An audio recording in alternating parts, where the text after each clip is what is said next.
Hey everyone. Happy Friday. Welcome to today's private members only show for Woke Screen and YouTube members. I'm going to keep making this plug to you YouTube members watching me that I would recommend and appreciate if you would consider throwing your support behind the Woke Screen community. You'll still be able to see these broadcasts. Um, and you just would be going through the Discord to access them. That's the only difference. But you'd have access to the Discord server and the chat feature and the resources and all other good things. So it's a plus. Anyway, but I do appreciate your support either way. So thank you. Today, I am going to talk to you about politics and parenting. And some of what I'm going to share with you might not be a surprise, or it might at least confirm a bias that you've held, but there is actually now science to confirm that bias. Um, I will admit freely, I've long had a belief, though I couldn't prove it, I had no evidence other than anecdotal. I've long had a belief that the parenting styles that people employ are a reflection of, amongst other things, obviously the way they were parented, sometimes reaction opposite to it, whatever. But the way that you were parented, the way you were brought up, as well as your worldview, and your worldview is pretty closely tied to your political leanings. It always was. We act like that's a new thing, and it really isn't. I mean, the way you see yourself in the world affects how you vote, or who you support as far as leadership, and what kind of government you like, and what kind of economy you think works best, all of that. It makes sense, right? So I've long believed that. I didn't think it was so extreme to think that. But what I also believed was that people who lean leftward, by American definition, uh, are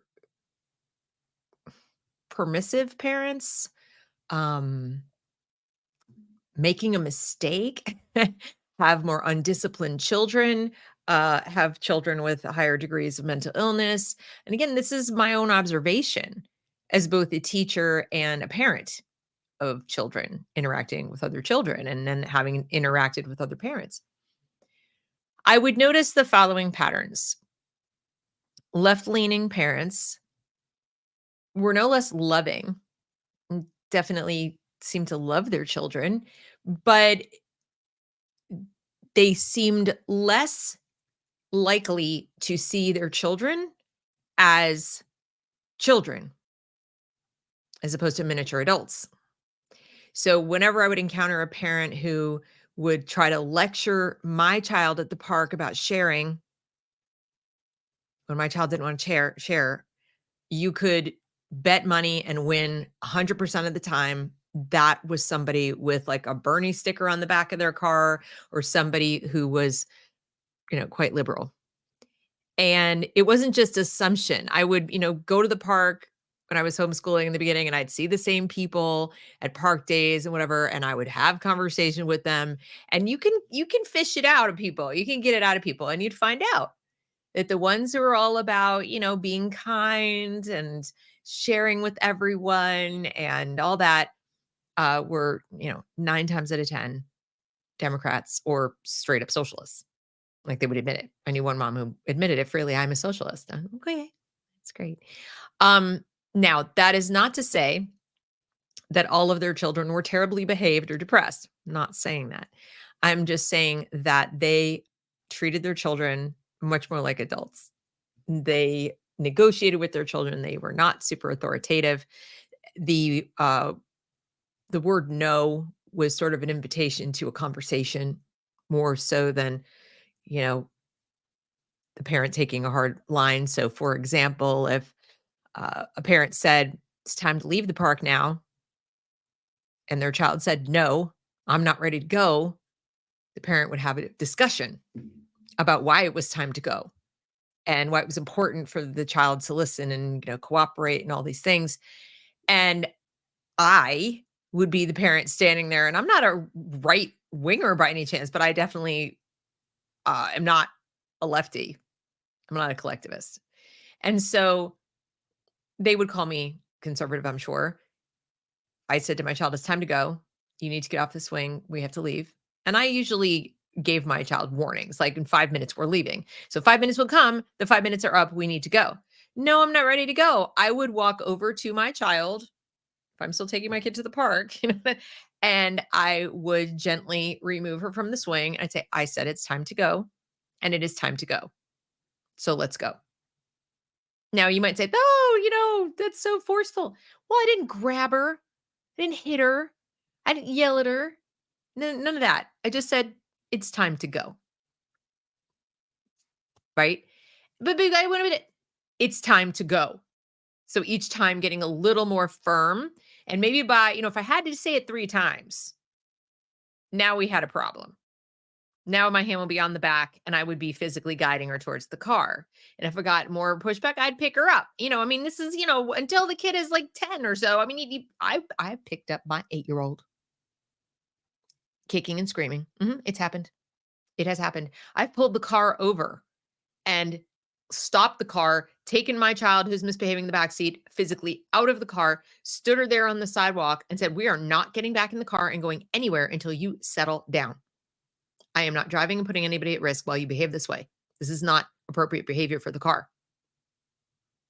And then I wouldn't, again, not screaming or yelling, just you're standing on the sidewalk, cars are going by. I'm much more what you call a Gen X parent. Channeling my a little bit, of my Gen X, that I was left alone. This is more like, all right, who's in charge here? Not you. And I know there are a lot of people that don't like that, but it worked for us and my kids to this day for all of, the other things that go on in teenage life, um, are respectful.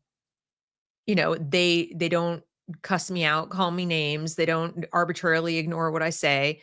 And I'm not saying, I'm so great or anything. I'm just saying I think it works pretty well. And in fact, my 15-year-old said to me the other day, one of the things she doesn't like about some other kids that she knows is how they speak to their parents, how disrespectful they are, how spoiled they are, how their parents just take it. So that's been my anecdotal observation. And apparently there's some truth to it. So I was not what you would call a gentle parent. I think I was an attachment parent. I wore my kids, I did the breastfeeding thing, I did all that. So I was very mindful of making sure they knew they were loved and they knew that I was always right there. I'm there. Might not be in the room, but I'm there. You can count on me. That said, you could also count on me that I'm not if I say there's a rule, there's a rule. It's going to be enforced. And I tried not to make rules that I wasn't prepared to enforce. I think there were 1 or 2 times where my kids say, "Didn't you say that we did it?" And I would have to own it. And I have to say, "Yep, I did say that.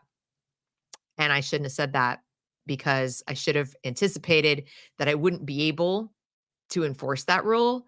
And so I shouldn't have set that rule. And that's a lesson for me moving forward, not a lesson for you. The rules don't matter." So, that's about as far as I got with conversation about rules. But apparently, research is showing that parents who lean left don't even do that. Everything's a discussion. So I'm going to bring up the article that I found that pretty well explains this, and we'll go through what the findings are. There's also a paper that I'm going to link to when I post this to the resources and woke screen. The paper is linked from the article, so you can find it from here as well. But if you want to read the whole research paper that is referenced here, you can read it. Do your political beliefs affect your parenting? Okay, so there are highlights then conveniently made so that you can, tweet them or whatever in the article. I'm going to make this bigger so you can see what I'm reading. All right, there we go. Let's move this over a little bit. That's better. All right. So this is a pediatrician. And the first anecdote is about a 6-year-old going to the pediatrician who does not want to open her mouth to have her sore throat examined. And the mom invokes her body, her choice in front of the child, in front of the doctor. I mean, I I am don't understand it. Okay. And so he's talking about it's a he, right? Yes, Leonard Sachs. Yeah, I was like, "Oh, Deb." All right. He's talking about how he's been a doctor for 34 years and has always, has seen like the whole Goldilocks range on both sides of the aisle, right? Like I said, I'm not particularly conservative. And yet, you know, I tried to be that Goldilocks parent. I tried to be the like firm but loving but like just right, and it was an aspirational thing. I didn't succeed every moment of every day, but I will say I never did the whole whatever you say, you decide. That was not happening. But I did I might have erred more on the side of, go to your room. Like, you know, that might happen. Um so but apparently, so 8 years ago, he wrote a book called Collapse of Parenting. It was a New York Times bestseller. I'm now curious to read it. And he wrote it because he noticed that more and more parents were becoming too permissive. And he showed that the trend was going towards something like a culture in general in which children rule. Now, I find that interesting. He wrote this book 8 years ago. So 8 years ago puts us at 2016, roughly ish, right? So 2016, Trump gets elected. I know he may have been observing this before the Trump election, and I certainly had been observing it long before. But if we do the math on who the parents were, this is the thing I wanted to talk about. I mean, this is very important. But the question that comes up for me anyway, and it probably will for you, is okay, so there's a correlation that doesn't shock me, but like, how did the parents get to be the kind of parents that would do this, that would buy into this? And didn't they have parents that were not so permissive? What changed for them? Okay. So let's say the parents who had young children, like the 6-year-old in 2016, that means they had the child in 2010. That means they probably got married sometime between 2005 and 2010, probably, if we had to guess. That means they were probably in high school in the 90s. Fair to say? High school and college in the 1990s. Now, what we know about the 1990s, and I'm going to be doing more shows on my channel about this upcoming. In fact, I'm hoping to bring some experts on this subject to the show, because we need to go backwards. We need to talk about this because the things that were put in place in the 90s are still there, but now on steroids. And people are thinking, oh, it just came about or it's just the woke stuff. No, no. People who had kids, growing up in high school in the 90s, people my generation. Remember, I had kids very late. I'm going to be 58. In theory, I could have had kids that were in school in the 90s. I could have at this point kids who are, I could have a 30-year-old easily, but I don't. So what happened then was the self-esteem movement. And I found a diary of mine that I was keeping at the time. So roughly 1997, 98. And I found a little book that I was writing notes in. And I remember this so well. It's weird how well I remember this. I remember this because I had been working as a tutor. I was working in the private sector and HR and doing stuff like that. And user experience design, different things. But I always kept my, you know, fingers in the tutoring pie. So I was always working with students the whole way from graduate school onward. So from 1990 all the way. And I had just come from a tutoring session with a group of kids in Cambridge, Massachusetts.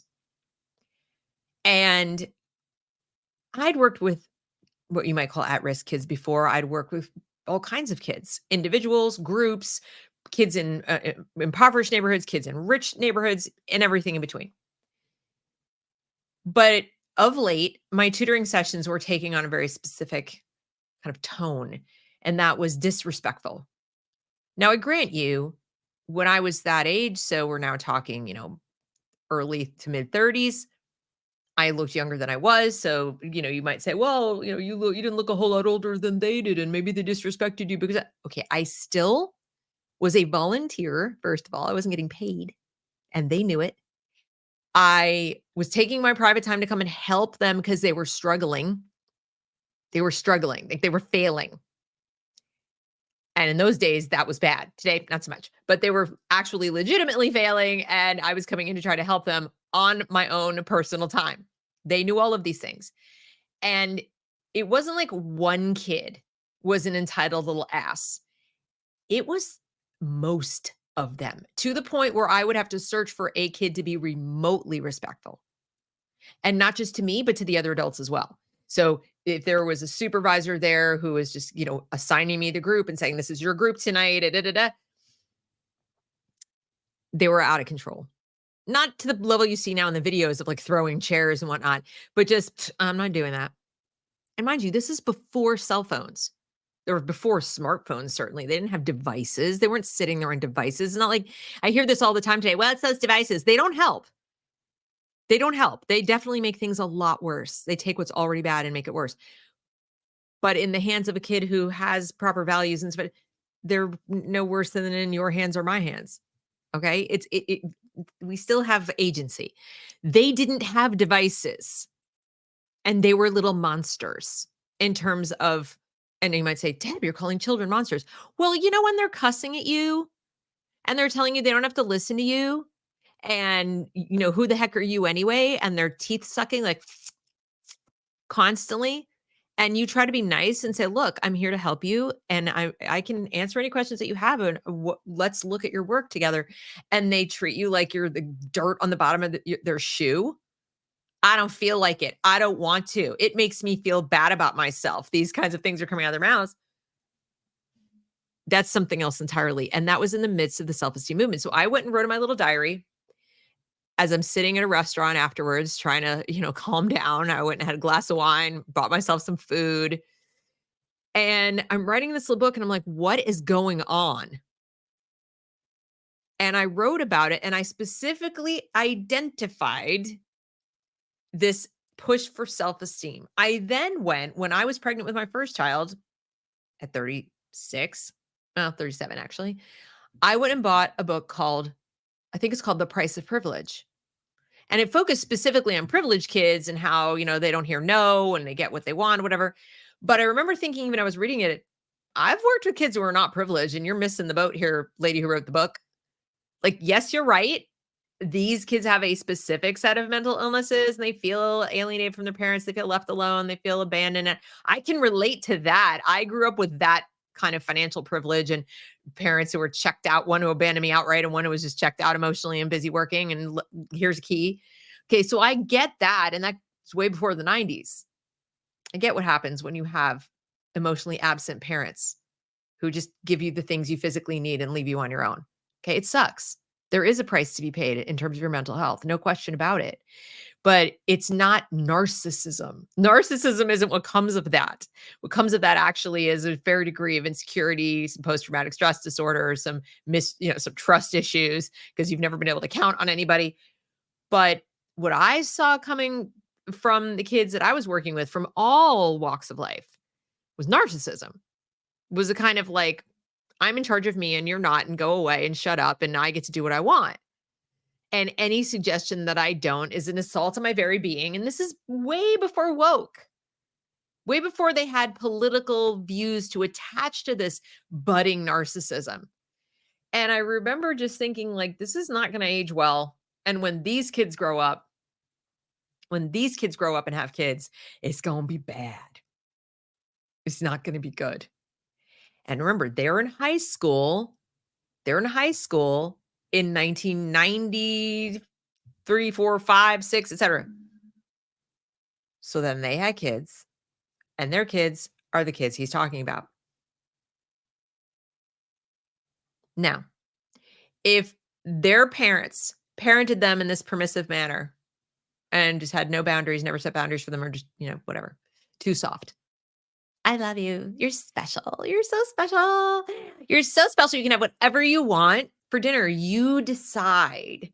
You decide. You know what? It's like the world is corrupting. You came into the world perfect, and we just need to let you do your thing. That's Rousseau.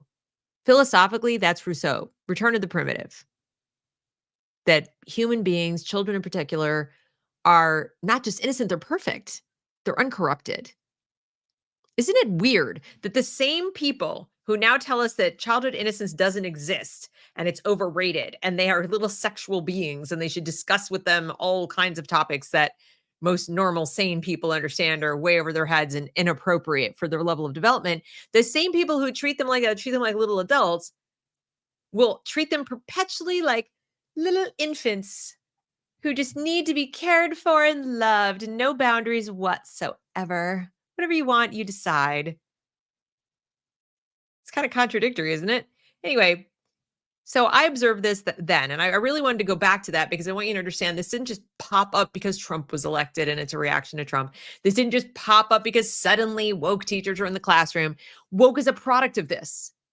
Woke is a product of this. I believe that woke is the attempt of these hollow, empty, unboundaried narcissists who are now adults to recreate a new order in the world that accommodates them, that explains for them why they feel so crappy all the time, why they feel so insecure, why they feel so lost, why they feel like, that everybody else is to blame for all of the things that aren't perfect in their lives. And thus they create this, woke religion, the oppressor oppressed narrative, and they are the perpetual victim. They're the they have the starring role in their own little movie. I think that's what it is. They created for themselves a religion or a cult, or I should say, they didn't create it. Some cynical people that, saw what was going on and probably were behind the self-esteem movement too, created it and they flocked to it, just went in all in on it, hook, line, and sinker. And those of us were, either left to raise ourselves and at least get the toughening up and the grit that came from that, or had parents who were pretty strict. So even though my dad was like emotionally, whatever, when it was time to discipline, he was very strict. And so was my grandfather. So I had people in my life who were like, this is the deal. And I was fortunate enough to go to school at a time where rules were rules and they were enforced. And if you did a bad thing, you got kicked out and grades mattered. And so I kind of squeaked in that time period before they got rid of the knowledge-based curriculum. Thank God. And I understood standards. So I didn't need this woke religion. Didn't have another religion. Got into a big discussion with some guy today. It's like, oh, atheism doesn't break. The world isn't broken because of atheists, and the world isn't broken because of atheism. It's broken because there are people in this world who have a hole to fill, and there are people only too willing to fill it with something bad. And we can debate all day long how the people got that way, but I would suggest to you that one of the key ways that you get that way is lack of discipline in your childhood, both at home and at school. So now what's happened is that lack of discipline is also in the school. So now it's just everywhere.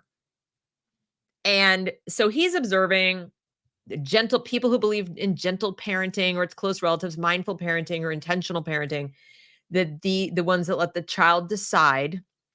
They never use punishments of any kind, not even timeouts. They don't toilet train their children. They model toileting. I can't even fathom this. Like, I can't even imagine how people raise their children this way.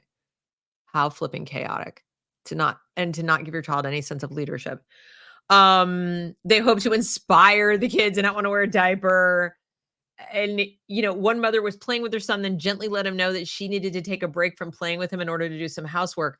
Her son exploded in anger, hitting and kicking his mom. That mom reached out to Robin Einzig, a leading guru of gentle parenting, to ask what she should do in that situation. Einzig responded without hesitation. He's telling you very clearly that right now he needs your presence. In other words, forget the house cleaning. You have to play with the boy until he decides to stop. Jessica Winter, writing for the New York Times, observes that gentle parenting requires the parent to transform him or herself into a self-renouncing, perpetually present humanoid who has nothing but time and who is programmed for nothing but calm. Winter predicts that the next generation can anticipate blaming their high rates of depression and anxiety on the overvalidation and undercorrection native to gentle parenting. I completely agree. what you're modeling there is that the child is and ought to be the center of the known universe, that other people are actually not other people. Their needs don't matter. The only needs that matter are the child's. That doesn't go away. They don't outgrow that. They don't get to a certain age and go, "Oh, now I need to be mature and not make demands of people."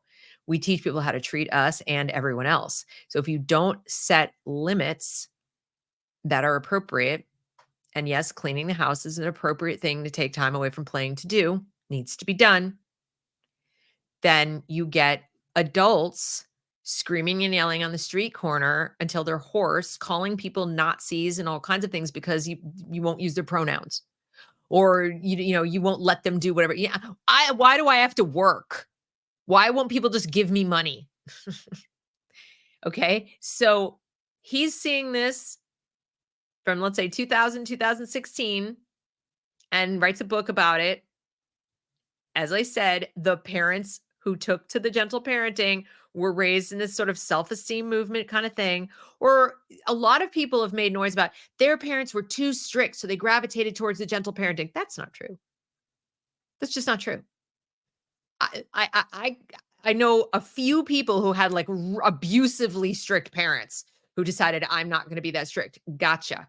But I think that is way overgeneralized to the main population, and people assume that gentle parenting was a reaction to having too strict parents. No, I disagree. I think gentle parenting is attractive to people who would have who like it makes sense to them because they were overvalidated. They were it didn't make sense to me because I didn't have that. I was like, I feel pretty good how I turned out. Didn't love it at the time. Didn't love being disciplined at the time. Didn't love being grounded. Didn't love being yelled at. Didn't love all those things at that time. But I wasn't very old. I was like 19 when I was like, I am really grateful to my parents that because I would run into people who didn't have that. I don't buy that for a second, that it's all a reaction to strict parenting. You'd have to have like a majority of parents being, whip out the switch and beat you level. And yet we know there were a lot of parents like that in the 30s and 40s, and their kids didn't grow up to be this permissive. No, I think permissiveness breeds permissiveness. I think what they didn't see, they didn't have, was anyone modeling what it is to be authoritative.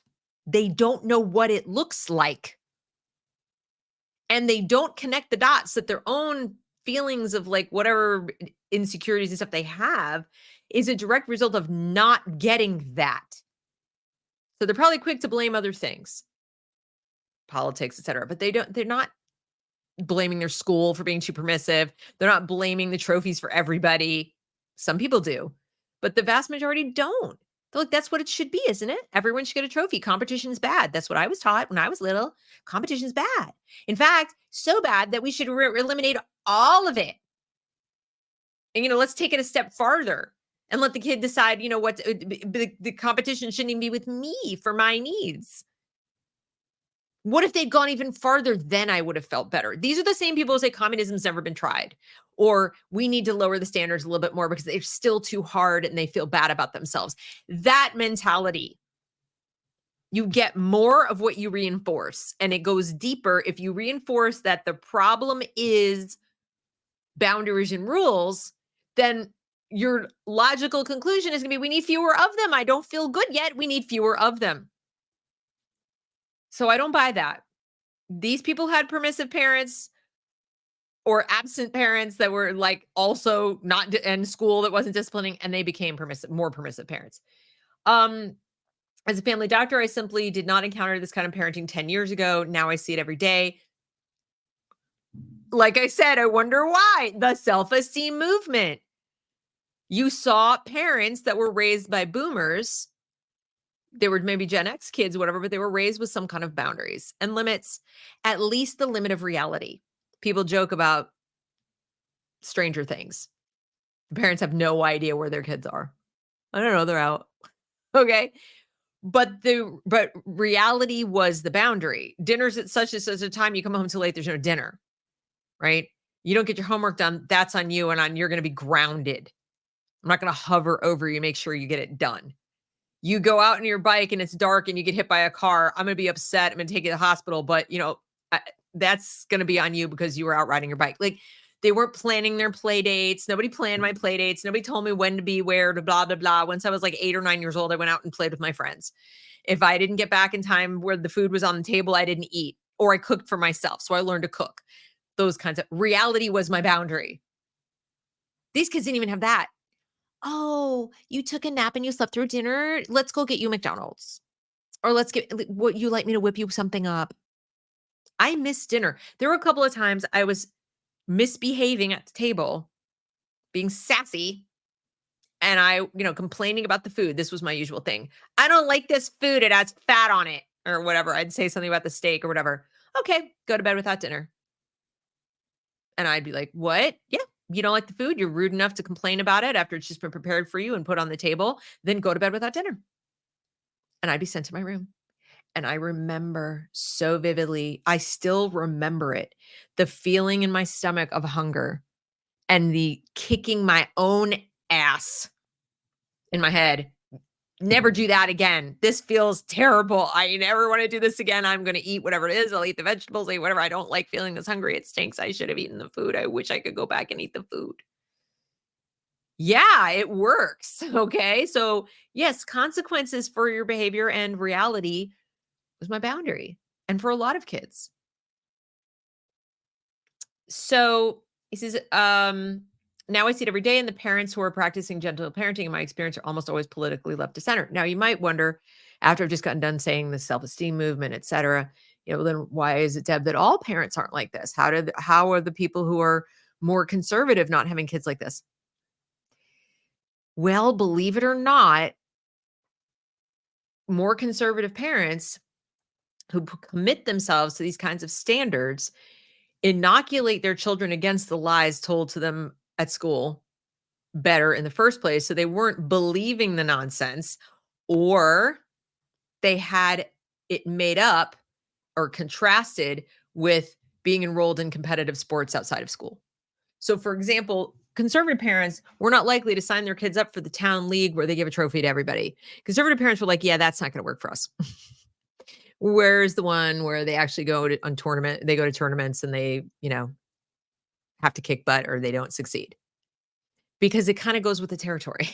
Like if you have a conservative worldview or you have a worldview that is not leftist, you think about individual agency and you care about those things. So you look for opportunities for your child to excel and set themselves apart as an individual.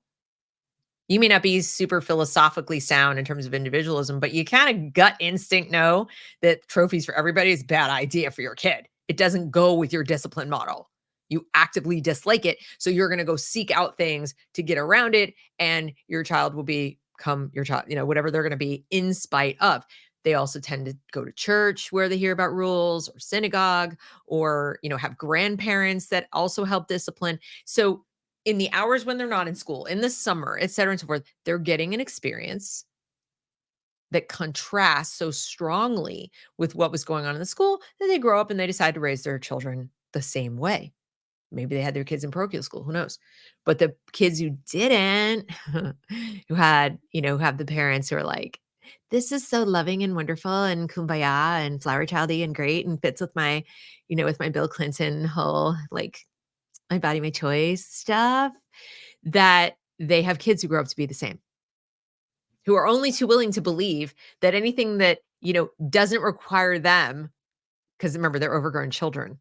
They're overgrown children. If you never had a boundary set for you, you look like an adult on the outside. And you have a child, so you are physically an adult.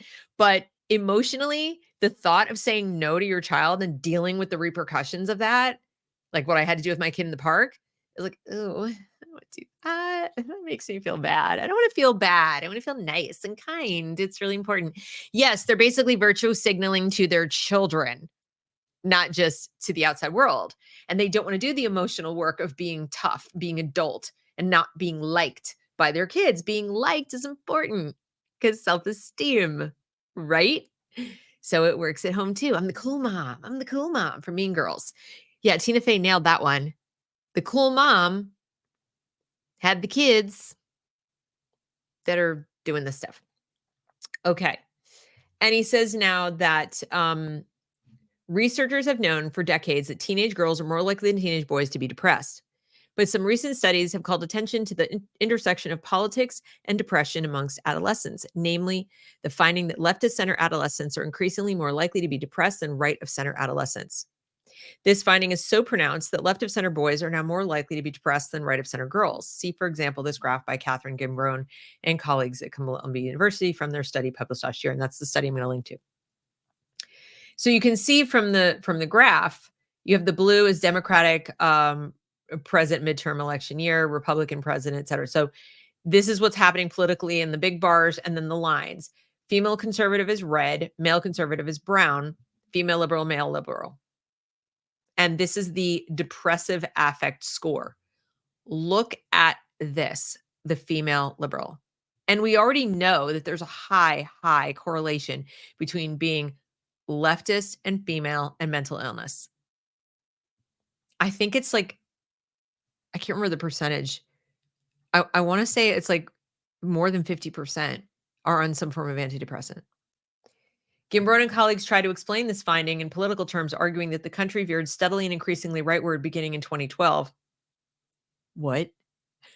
Michelle Goldberg, writing for the New York Times, dismissed Gimbrone's political analysis as simply not accurate. I agree. Goldberg suggests instead that left of center kids are more likely to be on social media than right of center kids because their parents let them.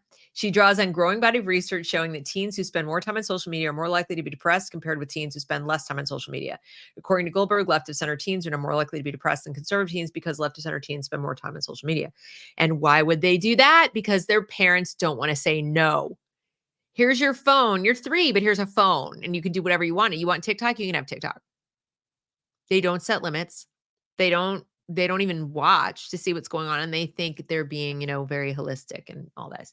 NYU professor Jonathan Haidt recently posted an essay in which he rejected both Gimbrone's conjecture of a steady rightward shift and Goldberg's attribution of blame to social media. Haidt, I can't remember how you pronounce that, argues that the real reason that left of center kids are more likely to be depressed compared with right of center kids is that left of center kids have been taught to catastrophize events, to assume the worst, while right of center kids are taught to be more optimistic. And I disagree with him. He's right that is happening, but all the kids are being taught this in school. They're all being taught cognitive distortion.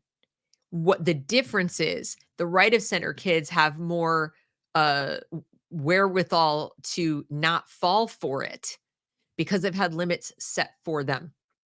People are much more inclined to have this kind of learned helplessness sense when they've been emotionally neglected. We know this for a fact. If you look at the research into cognitive behavioral therapy, women are most likely to be depressed in this certain way where they sort of have cognitive distortion. Not that men don't have this, but women are more likely.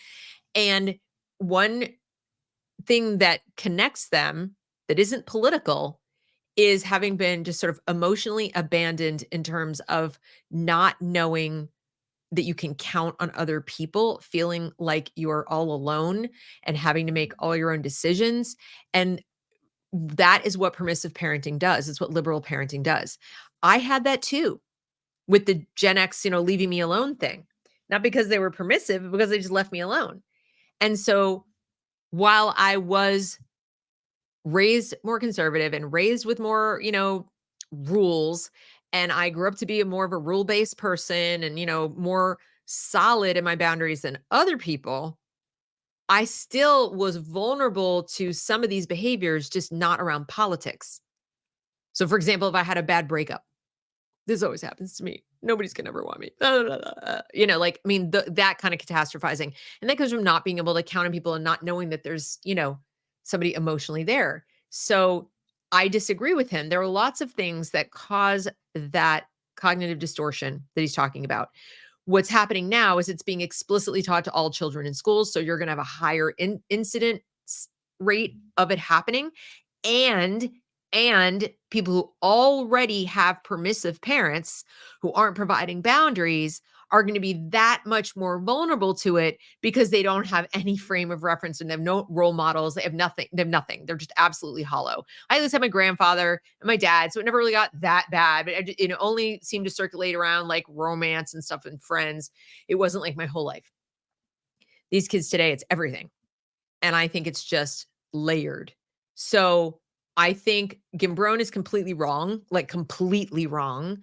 I think that Goldberg is partly correct, that the exposure to social media and the constant reinforcement of like, you're not good enough, you're not good enough, you couldn't possibly be good enough, look at this, look at that, look at the other, and the dopamine addiction and crash that happens with that, which is a direct reflection of how permissive the parents are to allow them access when they're young to social media. And then you add the teaching of cognitive distortion, which is going to hit the kids already vulnerable because they have the social media a lot harder, which is going to hit the kids who have permissive parents a lot harder. And I think that is what you have. So I don't completely agree with any of them. They have things to say. Well, Gimbrone is just totally wrong. There hasn't been a steady rightward shift. I don't even know where that's coming from.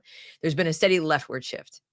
And there's been the other stuff combined on top of the permissive parenting and the self-esteem movement and the anti-bullying campaigns that have been going on for 20 years. Sorry, 30 years.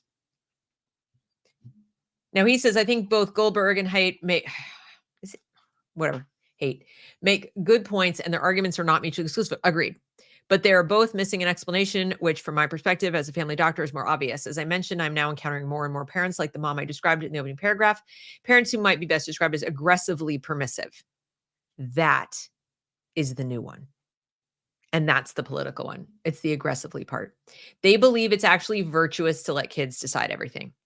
These are your parents of allegedly trans kids. These parents have the like Munchausens or Transhausens by proxy. These are the parents. Those parents are not randomly distributed along the political spectrum. They are, as I said, overwhelmingly more likely to be left of center. Conservative parents, especially conservative church-going parents, still insist their kids open their mouths and say, when they bring their kids to the doctor with a fever and a sore throat. This is a big change. As recently as 10 years ago, it wasn't unusual to find left of center parents who are authoritative, even strict. That is less common today. In my experience, permissive parenting is now more common among left of center parents than among right of center parents. That's important because researchers have found that permissive parenting leads to young adults with less sense of meaning and purpose in life, less autonomy and mastery of the world around them. And like I said, there's a difference between permissive and absent. My dad wasn't like, yeah, go out, do whatever you want, make whatever decisions you want. He was just not there. Now, there was one time I came home from prep school on a bus after my soccer team lost a big championship for dumb reasons. The team just got cocky and we lost and we should have won. And I was very frustrated because I was a sweeper. And this, I don't want to blame, but it definitely had a lot more to do with how our forwards were getting super cocky, but whatever. So we lost. And then I was on a bus coming home with my roommate from high school and one of our other friends we were both on the team. My roommate was the goalie. I was sweeper and the other girl was one of the wing forwards. Now this other girl, not my roommate, had a boyfriend who went to Columbia University. So she was getting picked up at the bus by him. Her parents were very permissive, obviously. There she was, 17-year-old girl getting picked up in New York City by her Columbia University college boyfriend. I mean, whoa, my dad would never have allowed that, but I lived in New York. So I took a cab with my roommate back to our apartment. But on the bus, they had brought my roommate and her friend, who knew lots of college guys, had gotten a bottle of Seagrams 7. It's, like it was a little bottle of Seagrams. And they brought a 6-pack of 7-Up. And they were sitting there drinking 7-7s. Well, not wanting to be left out, et cetera. I mean, I did it. I drank, sat there, 16 years old. So I was younger than they was. And we drank on the bus, totally illegal. And we weren't like making big noise around it. We drank.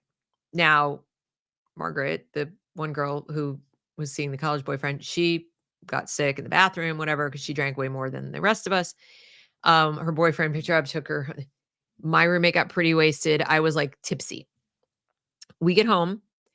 My stepmother opens the door and we must have reeked because she just went, "Whoa," like this, went running back to the bedroom to my dad and said, "You're gonna you need to here, this is what's going on." So she came and she took my roommate.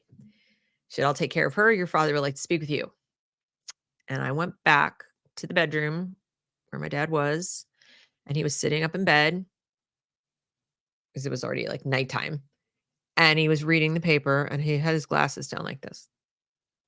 And I walked in the room and he just stared at me for what felt like an eternity. But it was, I'm sure it was like a minute, but it felt like 10 minutes. And I just stood there and he just looked at me of those glasses and he gave me that look of just such severe disappointment. And it absolutely collapsed my soul. Like I remember just feeling like, oh my God, have I done wrong, you know? And he just looked at me and he says, "Were you drinking on the bus?" "Yes, sir." He says, "You know that's illegal." "Yes, sir." "You know you could get kicked out of school for that if you were caught." "Yes, sir." "You know you could get arrested for that." "Yes, sir." "And you're never gonna do it again, right?" "No, sir." And it was just like that's all he had to say. It was just the way he said it made it so clear, so clear. And then, of course, I was grounded, bad things. You're grounded, you're not going out, you're not, you have to spend, whatever the weekend was that you were there. It's like you're gonna need to be here in the apartment or you're going out with us, but you don't have free reign to go where you want to go. You've lost that privilege, etc. And so yeah, there's emotionally absent, and then there's, oh boy, are you in trouble? You don't get to make a decision about what you're gonna do because you feel like it. And so it's the authoritative thing that's missing. The knowing that the parents are the parents and they're in charge and you're gonna get your ass kicked, and I don't mean literally, but, in some way, there's going to be a consequence. These kids don't have consequences. And right now, what I see are parents who think it's wrong to interfere in any way with their child. Oh, your child wants to have sex with an adult. Maybe that's fine. It's their body, their choice. I mean, this is where we're going because these overgrown children have had children and they want rules to make things easy for them to continue to be children raising children. And they're raising children. They're not raising adults. That's that's what they're doing. They're raising big children. Um Permissive parenting is associated with the risk of drug and alcohol abuse. These are the they're gonna do it anyway parents. Lower academic achievement. Oh, it makes them feel bad to push them to study and get good grades, so we don't care about grades here. The children of permissive parents are more likely to become anxious and depressed because, again, no boundaries. Their parents go, "You're gonna be anxious and depressed if you have to study." No, you're gonna be anxious and depressed if you walk around not knowing anything.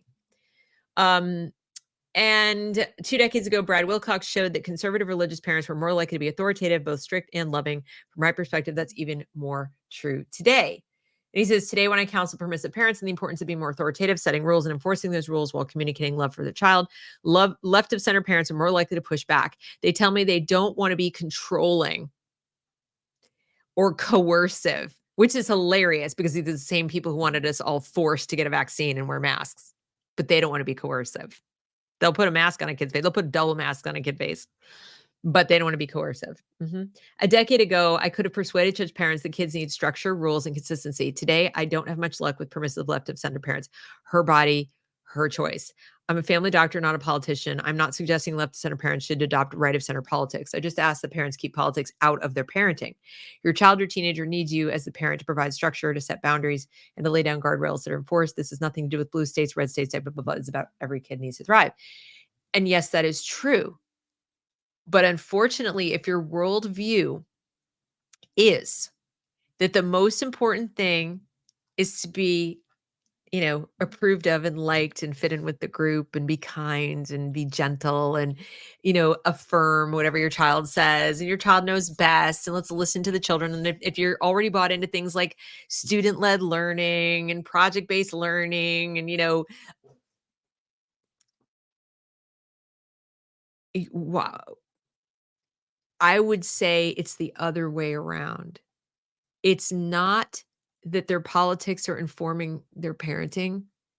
It's that their style, their worldview, their belief about themselves, their belief about children, their belief about people being, you know, if we just leave everyone to their own devices without rules, everything will be fine. That Rousseauian primitive, it's the world that corrupts, that informs their politics. Politics have gone so leftward because of the way we raised our children and taught our children in the schools. Right now, it's overt because they need to catch all the people who weren't raised that way. Kids like mine, maybe kids like yours, where they know at home something else is going on. We're still holding on to the Constitution. Rules, limiting our collective, obligation to others and protecting our individual rights. So how do they get us to change? How do they get the last holdouts of individualism to change our worldview? Well, they get our kids in school and they either pathologize their independence and their sense of autonomy and their refusal to play along and play well with others and use pronouns and all things. They pathologize it and say it's a mental illness and put them on drugs or whatever. Or they just straight up try to indoctrinate them, make them feel isolated and othered, and so on. We're going to pathologize heterosexuality. We're going to pathologize being a masculine boy and a feminine girl. We're going to pathologize all of that and normalize everything that's actually technically abnormal. We will break up the family. The parents will have no more authority over the kids. And the kids who already don't have any parental authority at home, I think 'cause they don't have parents or, a parent, there's no dad, there's only a mom, or the parents are already out to lunch and are more than happy for the state to take the reins. And then especially to confer virtue for doing it. Come bring us your baby to universal daycare and universal preschool, universal school. Yes, everyone should have that. It's really good. They should have that. Then they learn to play well with others. It is their being that is then feeding the political beast. When you raise kids this way, you get these politics, not the other way around. All their being is consistent. And as I said, when we had a generation of parents, first we had the parents like I had where they're like, "Nah, go do your own thing, and I'll discipline you when I feel like it." Like I said, still better because reality was our guide. Still better than what happened next. But many of us grew up, were equally hands off, but didn't replace it with anything. And the school stepped in and said, these kids are feral. It's our golden opportunity, right? So if the state had an interest, that's when it came in. It came in with the millennial kids. And then the millennial kids are now grown and they've had children, and their children are literally feral. Generation Alpha is scary, truly scary. So, Gen Z, so millennials had Gen Z had Alpha. About half of the Gen Zers are insane, half of them are not. But again, they keep winnowing out, like making smaller and smaller and smaller the groups of kids who have their heads on straight. And it all goes to how they were parented. And then that feeds the political beast, which then in turn informs the parenting. And at this point, we are now facing a government and a population of parents who are this way politically, who actually don't think it's a bad thing if the government takes custody away from parents who won't do what the government wants. They've spent a lifetime offloading responsibility to others, thinking that's virtuous to do because they had no role models for personal responsibility at all. They had no role models for adulthood. That's what adulthood is. Adulthood is, I did that. That was my choice. Maybe not the best move. Probably should choose something different next time. Oh well, live and learn. That's adulthood in a nutshell. You don't get there and you spend, she did it, he did it, they did it, I didn't do it. Nope, not me, not my fault. That's what children do.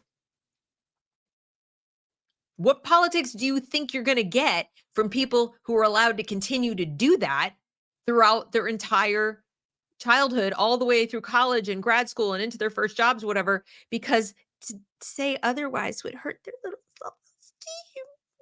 Can't tell them they're wrong. I remember so vividly, so vividly. It was in 1999 when they ran the news story about schools banning red ink. Cannot use red ink. It hurts their self-esteem. That's where this comes from. The self-esteem movement really, and really it goes all the way back to affective parenting or affective teaching with Dewey, and it goes all the way back, but they couldn't do it all at once because we had a lot of traditional parents, especially with immigrant populations who tend to be more conservative, more religious, Catholics in particular. So they had to do it slowly, gradually, and here we are. So I think it's interesting. The political beliefs do affect the parenting, but the parenting also affects the political beliefs. It's at this point, it's symbiotic because they're not parents. They're not like in any meaningful way. They are legally the parents, maybe biologically, but emotionally, no. And the saddest part is that because of that, every once in a while, when these schools or these officials or whatever say, the kids are not, these parents are not doing their job, whatever, they're not wrong. They're not wrong. Now, I grant you, the government is self-interested in all this falling apart and being able to say the parents are not doing their job, so we have to do it. But the problem is they're just applying it to everybody, which is what they want, right? They want that. And it's those people who allowed it to happen and are continuing to allow it to happen. So that's why you have Canada with no parental rights whatsoever. And that's why you now have states in this country saying they should be able to take a kid away if parents won't affirm. They've now codified horrible parenting, re- limitless, boundaryless parenting. So the state wants to not parent your kids. And there it is. Anyway, that is today's analysis, if you will, of mine. I'd love to hear from you if you agree, disagree, have any other thoughts on this. But I think it's an interesting topic. Well worth reading all of the materials and decide for yourself. But I wanted to bring it to you and see what you guys think. So hope you have a great weekend, and I will see you on Monday. Have a good one.